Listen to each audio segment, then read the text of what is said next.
Marcó una generación sin ganar un título. Te cuento la historia de Toros Neza.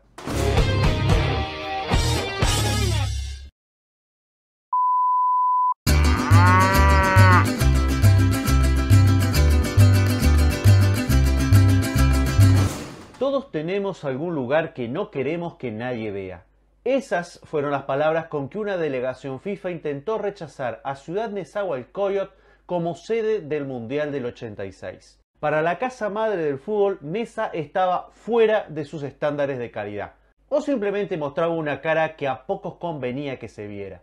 Este es solo un ejemplo del ninguneo que tuvieron que padecer sus habitantes a lo largo de su historia. ¡Qué barbaridad! Surgida casi espontáneamente a principios de los años 40, gracias a los miles de migrantes de todo el país que llegaban al DF en busca de una vida digna y un futuro mejor, y que vieron en las tierras saladas de lo que alguna vez fue el lago Texcoco una alternativa de vivienda accesible, aunque para ello tuvieran que sacrificar servicios básicos como el agua potable, electricidad o drenajes. Y acá está lo increíble, lo mágico. Las carencias y el abandono gubernamental no fueron excusa para esperar que les llovieran soluciones.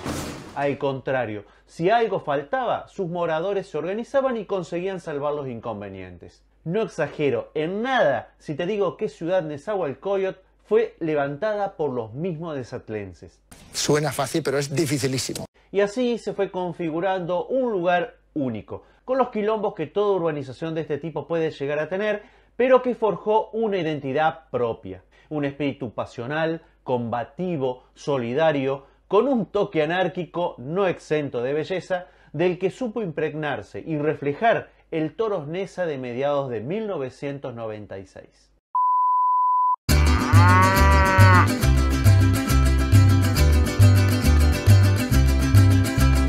Pero toda historia tiene su inicio y esta comienza a principios de los 90. Luego de un par de años en segunda, logra el ascenso gracias a la inversión de Autofin, una empresa dedicada a la venta financiera de automóviles propiedad del empresario Juan Antonio Hernández. El tipo intentaba entrar al mercado y vio en el fútbol el escaparate perfecto. Con el correr de las temporadas fueron llegando los protagonistas de esta historia. Primero el turco Othoni Antonio Mohamed. A la siguiente el mundialista Pablo Larios. Con la llegada de Federico Lusenhoff y Miguel Herrera había una buena base, pero no alcanzaba más que para campañas dignas. Y nada más. Don Hernández peló la billetera y para la temporada 96-97 se incorporaron los últimos ingredientes de lo que iba a ser un cóctel explosivo. Germán Arangio, Rodrigo El Pony Ruiz y Nilson de Melo. Había de todo: temperamento, impulsividad, espíritu de lucha, rebeldía, indisciplina, talento. No, esto ya es demasiado. Un equipo que hubiera sido un desmadre mal de no haber sido por el que terminó siendo el mejor refuerzo, Enrique Meza. Un tipo que canalizó todo eso y lo hizo funcionar sin tener que renunciar a jugar. Tal vez en otra ocasión me voy a detener en las campañas, en la final del 97 o en cuestiones tácticas. Ahora quiero sumergirme en las locuras que hicieron felices a tantos a mediados de los 90.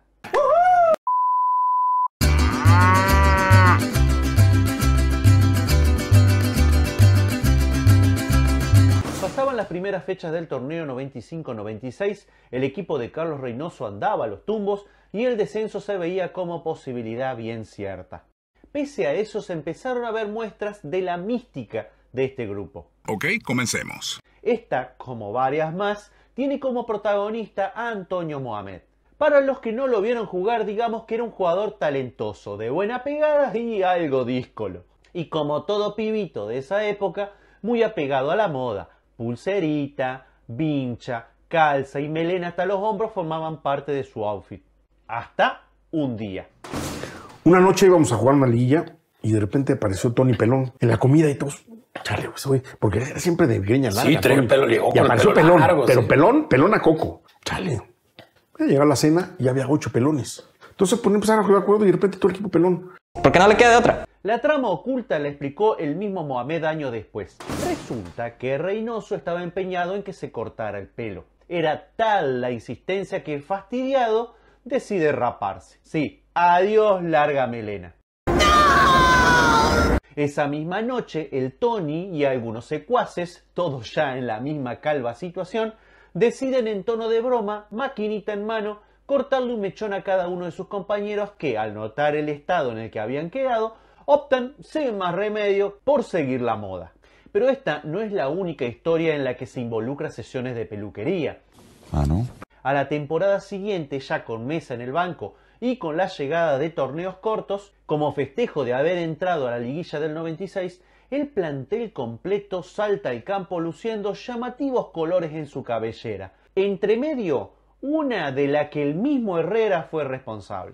Y de repente íbamos en un camión llegando al Estadio Jalisco, y yo iba a sacar mis cosas y veo unos sombreros y los jalo y empiezo a repartir sombreros y todos salimos con sombrero a la foto. Eran del chofer del autobús. Me dice, no, ahorita se los besamos. Pero sin dudas, la más mediática fue la del torneo siguiente, por noviembre del 97. Tiempo de Halloween, oportunidad que aprovecharon para saltar al campo con sus rostros cubiertos con máscaras alusivas y otras no tanto. ¡Bravo, bravo! Incluso se pensaba en una más. Si se clasificaba a semis de la liguilla de ese año, el grupete había acordado salir con el rostro pintado, como si de una fiesta de cumpleaños se tratara. Pero la idea quedó trunca ya que cayeron eliminados en cuartos. Uno se preguntaría, ¿a quién se le ocurrirían semejantes presentaciones? Para el Piojo, eran rollos, situaciones que salían de manera espontánea. Aunque el Colo Lusenhoff tiene bien claro quién era el principal instigador.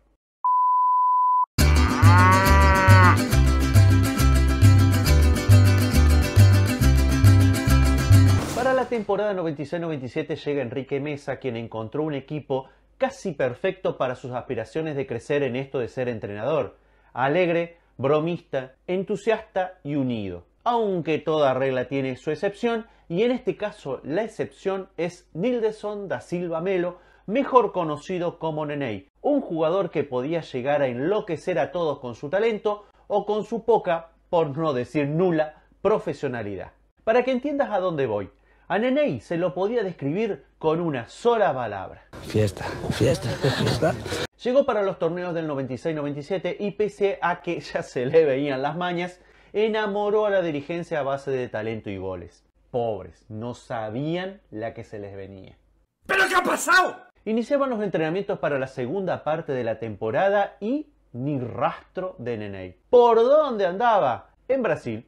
¿Qué? Los directivos viajaron y se encontraron con que el tipo no tenía la más mínima intención de volver y cumplir su contrato, argumentando problemas familiares. Aunque las malas lenguas decían que la parranda tiraba más fuerte que yunta de bueyes. Una excusa baratita, baratita. Al final regresó, pero como ese nene que lo obligan a hacer algo que no quiere, uno se termina preguntando si no era mejor dejarlo donde estaba. Estás en lo cierto. El desgano, la bebida, la noche y las faltas a entrenamientos repercutieron en su rendimiento. Se mantuvo como titular porque talento le sobraba, pero fue una sombra. Encima parece que era la nota discordante en un grupo que hacía de la unión su principal virtud. No lo digo yo, escucharlo al propio Piojo Herrera. De Melo era otro tipo de los que también, pues obviamente, ese sí se perdían de repente, se aparecían 4 o 5 días, lo andaban buscando por todos lados. Pues todos estábamos muy molestos con De Melo. Bueno, Lusenhoff estaba que echaba lumbre, no lo podía ni ver a Nildeson. Habíamos hablado de él un día antes, y pues que no, y Nildeson, no, hay que echarlo, y Lusenhoff decía, no, es que es mal compañero, que no viene, que le valemos, que él hace su vida, y que llega, y porque mete un gol, tenemos que estar dando y pues todos ahí discutiendo, ¿no? De que si lo queríamos, no lo queríamos. Pues la verdad es que el grupo apostaba que no siguiera, porque cada rato el tipo le valía, se iba, y hablábamos con él, todos así como en lo individual, como compañeros, lo agarrábamos de repente, negro, vente únete con nosotros, métete, cuídate, y a el tipo le valía. La gota que rebalsó el vaso fue que previo al partido más trascendental en la historia del cuadro mexiquense, el bueno de Nildeson falta al entrenamiento y Mesa lo saca del equipo. El resto es historia. O por lo menos para algunos, porque en 2020 el brasileño, vaya a saber en plan de qué, en una entrevista agarra el lanzallamas e incinera sin ningún reparo a sus ex compañeros. Pero nadie le habla la verdad también, que el equipo todos eran festeiros. Todos les gustaba la noche, todos les gustaban las mujeres que llevábamos a hoteles en días de concentraciones. Muchos también usaban drogas, pero eso ellos no hablan. Só hablan que de Melo era el culpable. ¿Me entiendes? Muchos lo pintan a varios jugadores de Toros como oro, porque brillaban. Pero yo conozco la historia de cada uno. Yo conozco. Yo me quedaba en los cuartos de los hoteles con ellos. Entonces yo sé de la verdad. Si en aquella época hiciera exame antidoping, muchos jugadores allá de Toros no podrían jugar.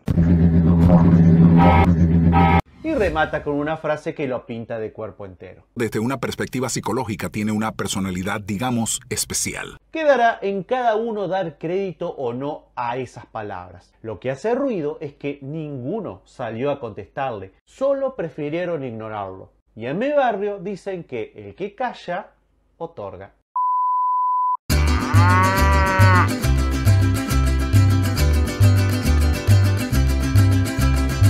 Seguro que al ver el título recurras a tu memoria y pienses, no recuerdo a los integrantes de ese equipo en una actividad campestre, festejando alguna clasificación, la llegada de la primavera, me perdí de algo, me estaré volviendo viejo. Tranqui, nada de eso. Es que el turco Mohamed lo contó recién hace escasos años. La cosa es que si pensás en una apacible plaza, tirados en el césped, con canastas de sanguchito de miga o lo que se coma en tu país, y rodeado de gente paseando, déjame decirte que tendría que hacer ciertos cambios en esa idílica imagen. Por ejemplo, cambia la apacible plaza por una casona en el medio de la nada. Lo de tirados en el césped por una cancha de fútbol como de barrio. Las canastas reemplazadas por abundante comida y bebida. Y la gente paseando por tipos con ametralladoras. Invitado al programa de un conocido periodista argentino, Mohamed contó la anécdota en una escala antes de dirigirse a Brasil. Un capo narco los había invitado a jugar contra el equipo de ellos. Cerca de Querétaro tuvimos que jugar un partido una vez contra el equipo que tenían ellos. Porque ya había habido un contacto por intermedio de otro muchacho. ¿Picante los tipos? Sí. ¿O sí, medio pelo? No, nosotros no sabíamos quiénes eran realmente. Te enterás ahí. Después te enterás a un par de años que aparece una foto en algún lado y te enterás quién es. ¿El tipo no me dice el nombre? ¿Conocido? Sí. Muy conocido. Sí. ¿Cayó preso después? No. No teníamos miedo. La verdad que la pasamos bien con los recaudos. Después nos fuimos. Nada más. Fuimos a las 11 de la mañana y a las 4 o 5 de la tarde nos fuimos. ¿Sabían dónde quedaba la casa? ¿Cómo llegaron hasta ahí? No, fuimos en camionetas. Llegamos todos a Querétaro, un lugar, y después fuimos en camioneta y... ¿Les taparon los ojos para llegar? No. Lo que descolocó mal a los panelistas fue el tema de la comida. Me acuerdo, lo más rico de todo, que hicieron allá se llama al ataúd. ¿Al qué? Y meten el lechón ahí. No sabe cómo sale. No. Lo sacan así, ¡fum! Hicieron como 10 de esos, fue lo mejor de todo. Imagínate, cuando el turco hablaba, los periodistas comenzaron a asociar ataúd con narcos y armas y le explotó la cabeza. Claro, lo que no sabían que al ataúd es un estilo de cocción tradicional en México. El turco intentó explicárselo, pero sin mucho éxito. Vaya a saber qué se imaginaron.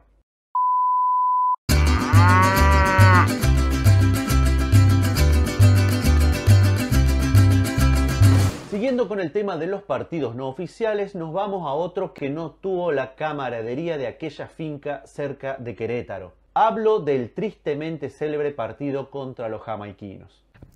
Ahora mismo estoy viendo mentes que hacen así. Te pongo en contexto. 1 de abril de 1997, los Reggae Boys de René Simoes tenían que enfrentarse a México por las eliminatorias a Francia 98. Como ensayo, concertó un partido en Toluca ante Toros Neza. Fenómeno. Te aclaro, partido amistoso. De entrada arrancamos mal. Por cuestiones de presupuesto, el partido entre una selección que aspiraba a llegar a un mundial y un equipo profesional se jugó en un potrero, una cancha improvisada perteneciente a una cervecería en Toluca y, obvio, sin seguridad. Esto se va a poner feo. Pero bueno, se suelen hacer amistosos así. Acá es donde se empieza a desmadrar todo. Pero mejor que te lo cuente el Piojo. Fue un partido que no se tenía que haber jugado. Primero la cancha era horrible, fue unas canchas de cervecería que estaban en Toluca. Llegamos a una cancha espantosa de tierra y pasto. Y no porque no hubiéramos jugado la mayoría en esas canchas, ¿no? Pero ya un equipo profesional y una selección, pues jugar en esa cancha. Los árbitros no llegaron. Y entonces estaban pitando otros en otra cancha y fueron, y a ver, vénganse acá, les vamos a pagar una lana. Y pues por supuesto, aventaron el partido ese que estaban jugando, se salieron y se vinieron a pitar este partido. Entonces, absolutamente increíble. La cuestión es que en esas precarias condiciones comienza el amistoso internacional. Como verás, las cosas no se estaban desarrollando de una manera tan amistosa. Y si a eso le sumamos que el árbitro no cortaba ni pinchaba, la gota que colmó el vaso y que coincidió con el final del amistoso fue entre los 15 y 18 minutos. Para que veas, ni de eso se está seguro. ¡Qué barbaridad! Germán Arangio esquiva a un defensor y el jamaiquino lo barre de una patada. Ahí ya se metió Lusenkopf, que como vimos no andaba con muchas ganas de jugar, y todo se fue exactamente ahí donde te imaginas.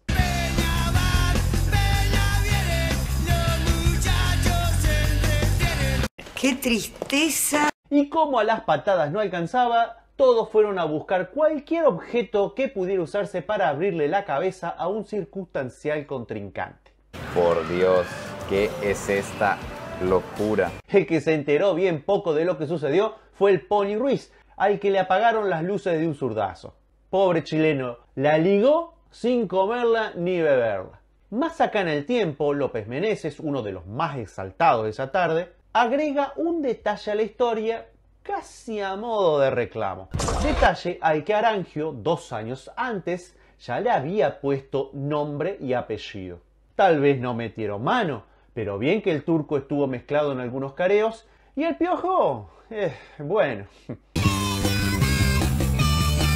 Todo ha quedado clarito. ¿Quién provocó el desastre? Incomprobable. Aún hoy cruzan acusaciones. En ese momento ambos técnicos culparon al improvisado árbitro, pero digamos que los muchachos no ayudaron mucho, ¿no?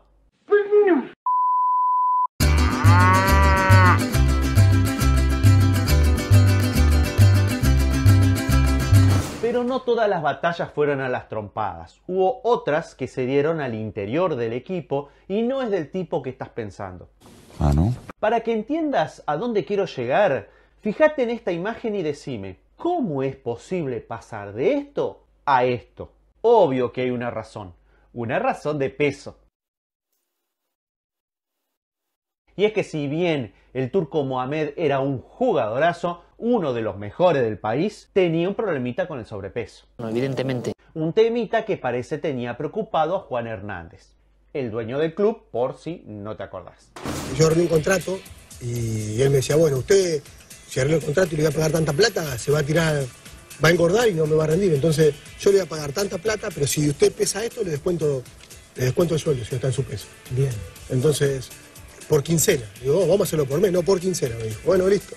¿Y te pesaba cada cuánto? Yo tenía que pesar 83 kilos, 83 y medio. 83 y medio era lo máximo. 83 lo máximo, el tope. La esposa del turco, al enterarse, se propuso ayudarlo a mantener el peso con una dieta a base de sopa de verduras. Y el sacrificio dio su fruto. El Tony nunca se bandeó de los 83.200 y cobró su sueldo sin descuento alguno. Esto se merece un aplauso. Hemos trabajado mucho. Pero esta historia tiene un lado B. Resulta que camino a su casa, Mohamed pasaba por un local de comidas rápidas y lejos de resistir la tentación entraba y ordenaba 2 hamburguesas. Eso mala sopita, obvio. Y el ritual se repetía a diario. Vos te preguntarás, ¿cómo hacía el turco, que te recuerdo no debía bandearse de los 83 kilos y medio, para dar el peso si se morfaba 2 hamburguesas diarias?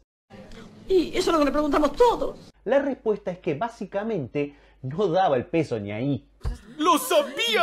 Según sus propias palabras, pesaba en realidad entre 86 y 87 kilos. Así que se vio obligado a convencer al utilero con regalitos camisetas, comida, ropa del club, para que trucara la balanza.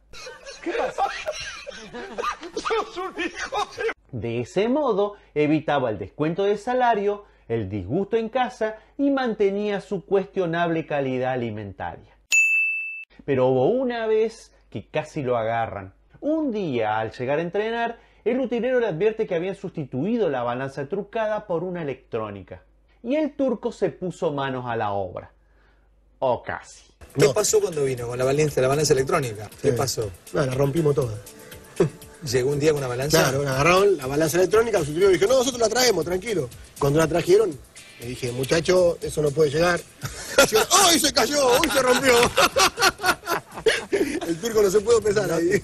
No contaban con mi astucia. Una anécdota que nos muestra la esencia de quien fuera el capitán.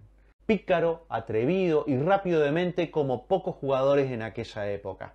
El líder y socio de Enrique Meza en aquel Toros Neza de los 90. Buenas noches. En síntesis, esto es lo importante. El Toros Neza de mediados de los 90, uno de los tantos campeones sin corona que abundan en el mundo del fútbol. Un equipo que se resiste al olvido viviendo en la memoria de los que de una u otra forma formaron parte de su historia o incluso de aquellos que, quizás sin saberlo, replican sus locuras. ¿Por qué aún hoy es añorado por quienes los vieron jugar, sean o no nezatlenses? Tal vez por sus excentricidades, por la alegría que transmitían, porque reivindicó el fútbol potrero, de barrio, o simplemente porque son necesarios. En un fútbol como el de hoy, el de empresarios que te intentan vender una experiencia fútbol como si fuera una coca o un pancho, de mensaje pulcro y de corrección política, donde se castiga el pensar diferente o se multa el colorido, la pasión y las expresiones que los directivos o dueños no pueden controlar. Se extrañan expresiones de genuina pasión, aquella que solo aportan jugadores e hinchas. Pero sobre todo aquel Toros, un fiel reflejo de la idiosincrasia nezatlense, fue también la válvula de escape de una población que, aunque sea solo por 90 minutos, pudo olvidarse de las carencias y los problemas cotidianos. Esa pequeña parte de felicidad a la que todos aspiramos. Gracias por llegar hasta acá. Así de a poquito vamos a ir rescatando historias de equipos que marcaron su época. Déjame en los comentarios si se te ocurre alguno o si tenés alguna anécdota también si sos de allá de la zona de México. Te mando un abrazo grande y nos vemos en un próximo video. Chao.